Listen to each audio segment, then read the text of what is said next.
আমাদের এই অঞ্চলটা আহ, সবচেয়ে বেশি দারিদ্র্যপীড়িত এবং অবহেলিত সব দিক দিয়ে। আমাদের জন্য সবচেয়ে বড় চ্যালেঞ্জ যা হচ্ছে যোগাযোগ ব্যবস্থার উন্নয়ন ঘটানো, মাদক মুক্ত একটা সমাজ প্রতিষ্ঠা করা এবং মহিলাদের জন্য কর্মসংস্থানের ব্যবস্থা করা। এই জনপদের অর্ধেকের চেয়ে বেশি নারী। আমরা যদি নারীদেরকে কর্মসংস্থানে না রাখতে পারি, নারীদের জন্য যদি স্পেশাল কোনো প্রণোদনা না দিয়ে আমরা যদি তাদেরকে কর্মক্ষম না করতে পারি, ততক্ষণ পর্যন্ত সমাজ ব্যবস্থা বা কাঠামো কখনো উন্নয়ন ঘটবে না।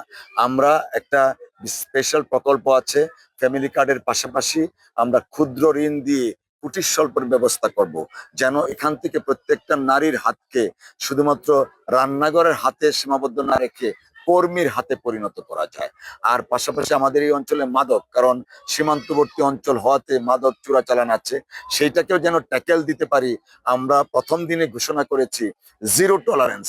মাদক, কিশোর গ্যাং, ইপটিজিং, চোরাচালান, এগুলোর ব্যাপারে জিরো টলারেন্স।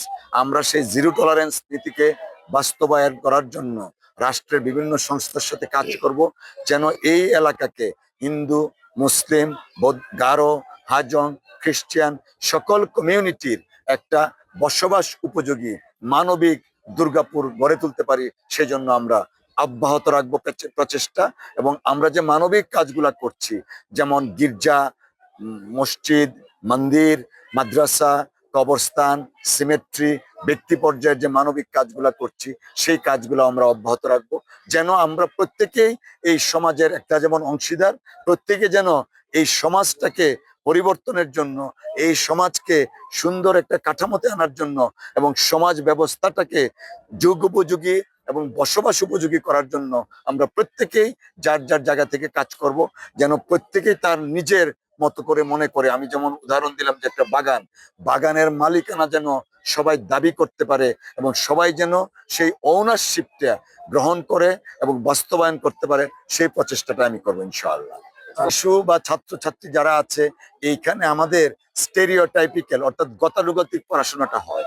আমাদের একটা ইচ্ছা আছে এইখানে স্পেশালাইজ কিছু পড়ানোর, যেমন নার্সিং থাকতে পারে, বিভিন্ন টেকনোলজি থাকে, স্পেশালাইজ একটা ইনস্টিটিউশন গড়ে তোলা, যে ইনস্টিটিউশনে শুধুমাত্র শিক্ষা, কারিগরি শিক্ষায় পাবেন না, তারা যেন এই শিক্ষাটাকে কর্মক্ষেত্রে কাজ করতে পারেন, বেকারত্ব দূর করতে পারেন।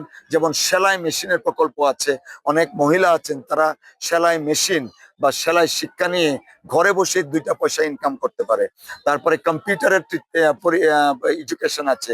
আজকে দেখেন এই অবাধ তথ্য প্রবাহের যুগে এই কলমাকান্দা বা দুর্গাপুরে বসেও কিন্তু আমেরিকান ডলার ইনকাম করা যায়। এই সমস্ত বিষয়গুলা আমরা সমাধিক গুরুত্ব দেব, যেন নারী পুরুষ সবাই সম্মিলিতভাবে আমাদের সমাজকে অর্থনৈতিকভাবে স্বাবলম্বী করে গড়ে তুলতে পারি, সেই প্রচেষ্টা আমরা রাখবো।